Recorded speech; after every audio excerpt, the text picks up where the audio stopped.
Hey, thanks for joining me. Digging around, I found an issue of Stupid. Um, I trying to remember the history of this thing.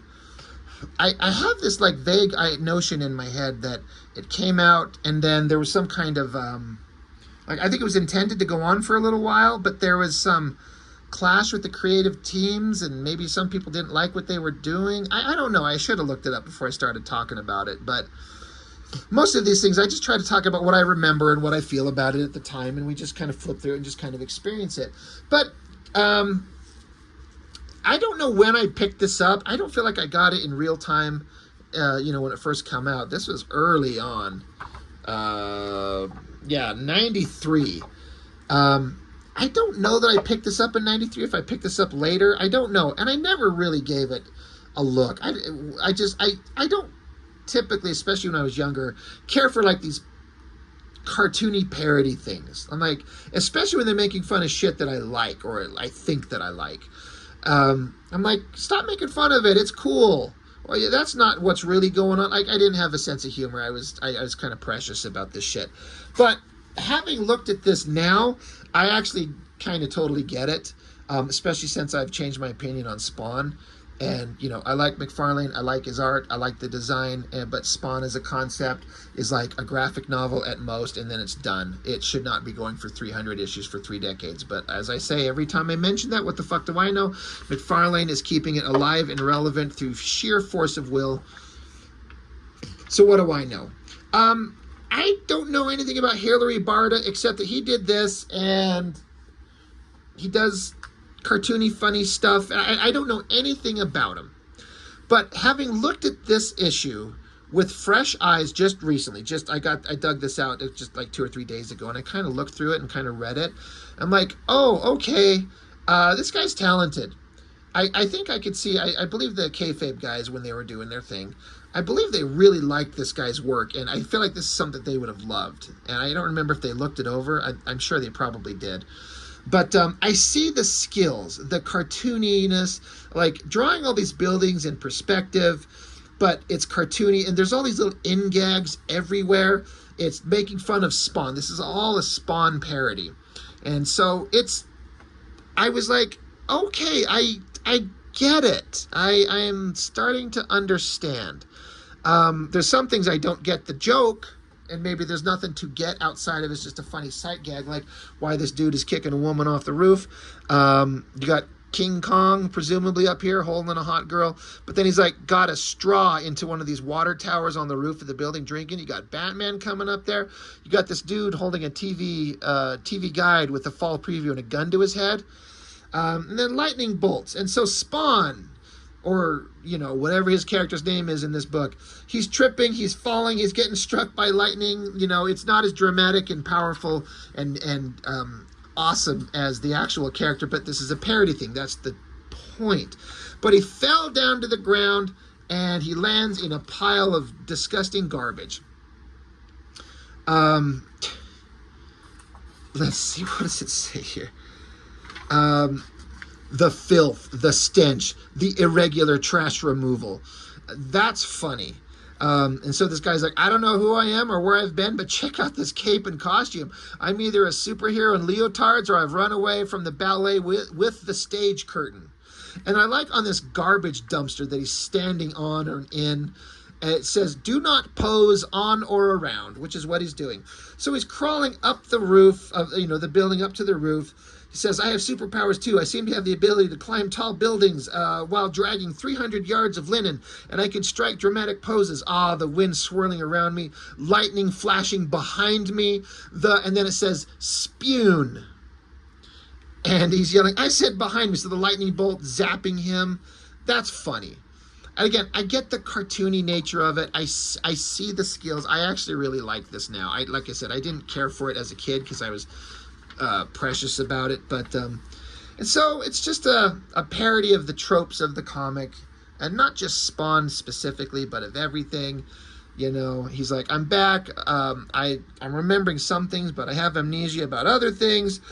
And so you got the standard, like the TV news reporter things that I never read in Spawn. But this is like just them flipping through the channels of TV. He's like, this is like media diva Madonna's latest kink is, and she's brushing her teeth. So it clicks over. And it's like, I think it's supposed to be like a beer commercial. It says, for any true beer lover could ask for.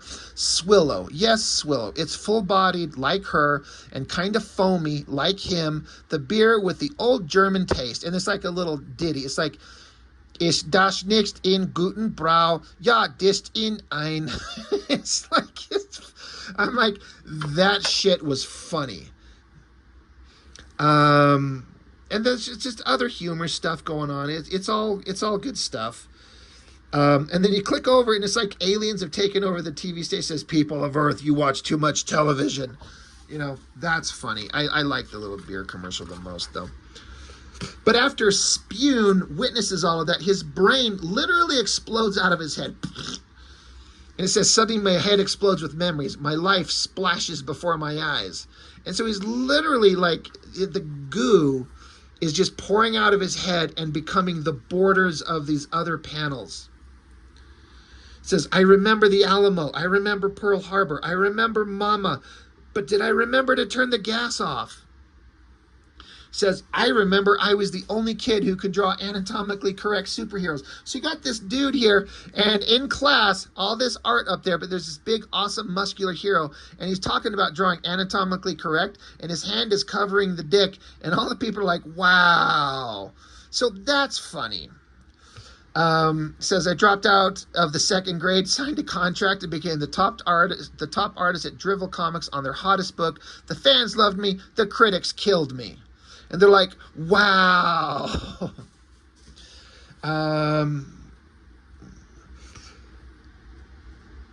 I died of shock from my first review from the Comics Urinal. And so then you get the kind of the Malbolgia thing given the contract. So it's kind of like combining the character of Spawn and like the career of the artist making the book. There's a lot of small fine print in this. God, I want to read this all. It's hard to read because it's so small. Let's see. He agrees to yield for all eternity his soul in exchange for a brief and meaningless fling back in the world of mortals with less nose hair and a chance to lose his acne the way guys are supposed to. The party of the second part, you know who, gets to claim, take, and keep the immortal soul of the party of the first part until such time as McFarlane knowingly parts. Yes, it just kind of goes on. It's funny. The level of kind of detail into that is hilarious. So I think one of the other elements that goes on, then I don't think I noticed this, but someone else pointed out, is that the character of Spune, every time you see him, his cape gets longer and longer and longer, and it becomes like a sight gag, and it's hilarious. So he's like, there's no place like the rooftops for unraveling mysteries and capes. And I've got a doozy of a mystery, that is. I've made a deal with the devil to remake my comic into a financial and critical success, but I can't remember the name of the fucking book. I don't even remember what my character was like. Was he a man? Was he a woman? Was she a woman? Were he, she, they a team, a co-op, a meta-powered paramilitary unit verging on political autonomy? Was he a mutant? So he just wraps himself up in his cape. Somebody's yelling, who cares? So now he's at his desk drawing his comic, and look at this cape. And honestly, the folds in this cape were drawn really well. Like, he's not faking that. Like, it looks really good. So now he's on a roof at his drawing table. He's like, okay, so I'm a comic artist. I'll just try drawing the character. Let's see. Does he wear a cape or a lampshade? Does he have a sidekick or a girlfriend? Does he fly or just validate parking? That crowd below, my fans cheering me on in my quest. If only I could make out what they were saying. And they're like, jump, jump, jump. That shit's funny. He's up there like, oh, there's my crowd. They're cheering me on. I can't hear what they're saying. They're like encouraging him to fucking leap off the building. That's funny. So he's like, well, that didn't work. So I'll look through these old comics instead. Mine's got to be in here somewhere. This isn't it. It's an issue of Dr. Phlegm. So then there's an issue of Mr. Beefy. There's the Odd Squad, Toad Force. He's like, nope, nah. And Aardvark, no way. Let's see. This is so unrealistic. You couldn't wear a cape that big in a rainstorm without waterproofing it. It would absorb so much water. And then, of course, that gag, it's raining. It pulls him down to the ground. So now he's down there. He says this crowd doesn't seem to be too impressed with a hellspawn in their midst, and they're like, to West Coast, not enough chains, can't see his buns. I don't know what that is. And they're like, oh, that's right, this is New York City. He's like, all right, New York City is a hellhole. And there's all these crazy creatures going on. That's really interesting. It's really well done. I like this giant robotic foot just coming out between the alleyways there with smoke and fire. It's actually pretty ominous. Very neat. But then, so Spune wanders off into a cemetery. I almost said a vagrancy? Cemetery. He says, I can't take this. 12 pages and no fight scenes. Even an ad page would be relief. Did my book have fight scenes, love scenes, silhouette scenes? You know, the ones that use up all the ink. And so he's hanging out on his own gravestone, like happens. And so he's sitting here just lamenting everything, and he literally wakes the dead. They're like, will you shut up? You'll wake the dead with that rack. And they're like, too late. So, you know, he keeps going. My brain is racked by questions. I feel my mind seething against my cranium as my consciousness expands outward, pushing my thoughts, ego, fears, and those memorized phone numbers into the vaster realm of the id. Either that or my body shrank. So it's all for the gag. You know, I'm actually really enjoying this. And then we cut over to this comic's version of the Violator. He's saying, no use hiding. Think of it as a donation. He's like, I gave it the office. Like, this is the office. And a way to the man's heart is through his stomach. So, you know, doing a Violator thing, ripping hearts out, you know, reaching down people's throats, pulling out their guts. This is basically just a Spawn comic at this point. And I've said it before, Violator fucking sucks. There's nothing interesting about his character, his design. There's nothing there. Alan Moore wrote a miniseries with him and made him interesting. But this was the least scary demon monster in the history of ever. So this is one of my favorite sight gags ever. Giant double page spread. Spune himself, his cape keeps getting longer and longer and longer. But they actually say it here. Let's see. So I'll just read the whole dialogue here. It says, the vista of the night-shrouded metropolis seemed odd and threatening. It loomed about me as if to mock me with once familiar sights, sounds, and smells. Ugh. I could sense I was no longer alone. Someone or something waited for me below. Opportunity was knocking. My ship had come in. If only I hadn't caught my fucking cape in the staple, I could have met up with the asshole by now. So literally, you've got the staple of the comic, and his cape is trapped in the staple of the book. That is hilarious. It's such a funny, like, fourth wall breaking thing. I've never seen that or even conceived of such a thing. And he's like trying to pull his cape free from the staple. He's like, go on, folks. I'll be with you in a sec. That is, I laughed out loud. I'm like, that's brilliant. And what a great shot. Great city shot. Again, you got King Kong up here. It looks like now he's being held by like the 50-foot tall woman. It's like a role reversal. There's a dragon. There's a guy dive boarding. There's just weird sight gags all over the place. It's really well done. I like the coloring. The cape looks great. Anyway, we're back with the stupid Violator. He's down there doing stuff. Spune himself, he's like, you know, he sees the Violator ripping people's guts apart, and he's like, that's disgusting, that's revolting, I think I'm gonna be, and he pukes inside his mask, and it's just like oozing out of him. He's like, I think I'm going to be paying a big cleaning bill. So Violator's like, so that's why they call you Spune. It's a good thing you're not called Bowel Boy or Bladder Lad. So in a funny kind of like weird gag, Spune points with his little pinky finger, and the sound effect says Zeech. And the guy over here is thinking to himself, Zeech? He's like, you're toast, Tooth Fairy. So it's just a play on the over-the-top, like, posing and finger positioning that McFarlane would do. It's just a pinky shot. He completely misses and ignites this restaurant behind them. And then Violator's like, your aim's as good as your snappy repartee, Spuney. And so Spawn's like, oops. Now they do another, like, mockery of the McFarlane style with the paper scroll. And this is, like, formatted exactly the way that McFarlane did in one of his books. And I thought it was fucking stupid then. And the fact they're making fun of it, it makes me laugh so much here. It says, the high-pitched screams of innocent bystanders... I can't fucking read. The high-pitched screams of innocent bystanders drowns out the usual screams of innocent bystanders. Spune is taken aback by this affront. How can he improve his aim? Why is there a scroll in the middle of this fight scene? Who wrote this mess?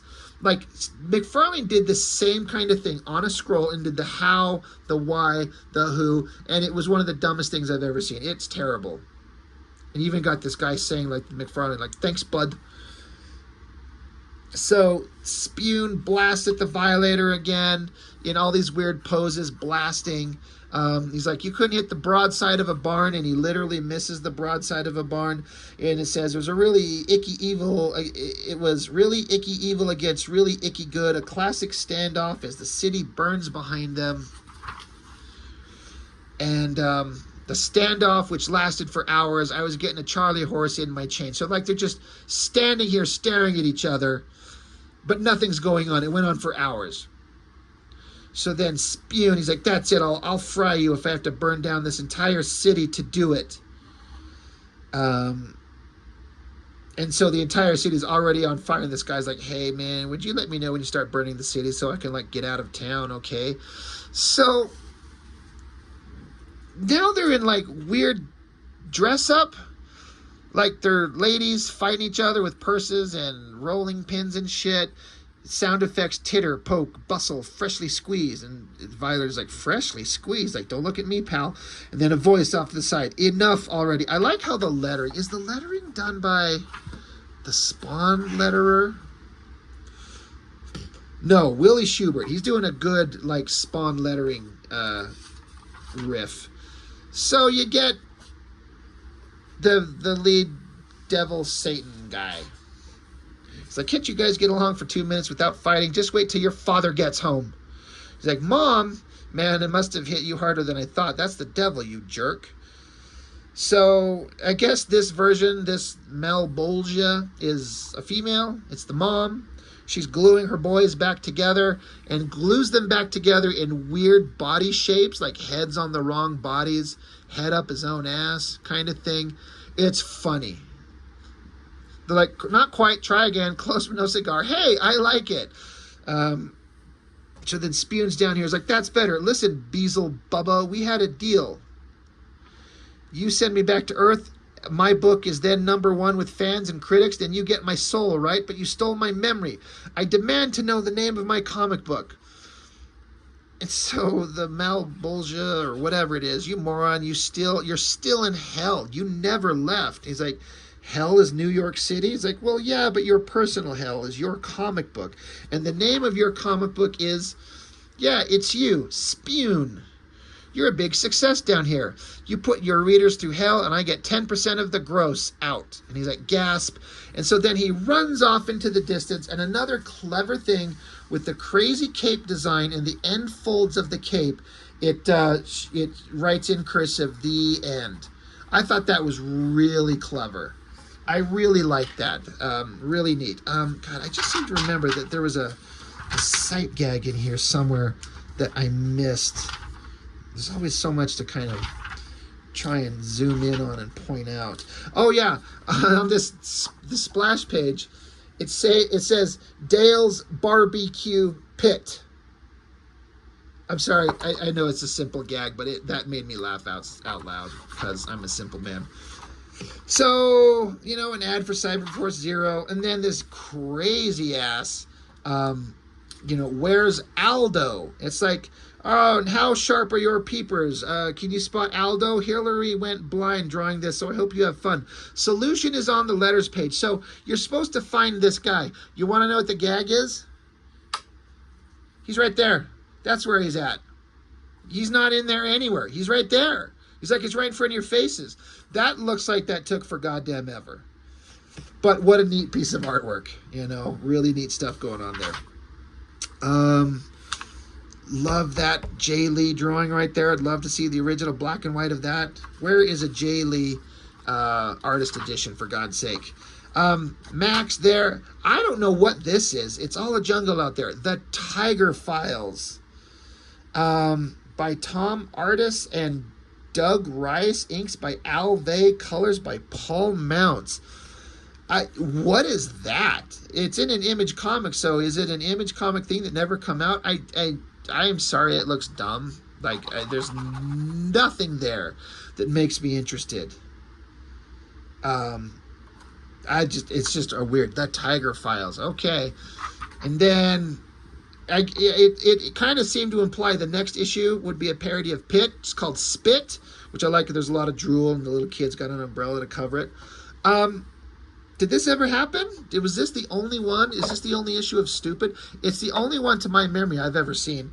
So like I said before, at first I didn't like the mockery of everything that they were doing, but I look at it now and I see the skill and I laughed out loud, and it's funny, and it's incredibly well done. Really funny stuff. What is Hillary Barta doing these days? Is he still around? Is he still working? It's neat stuff.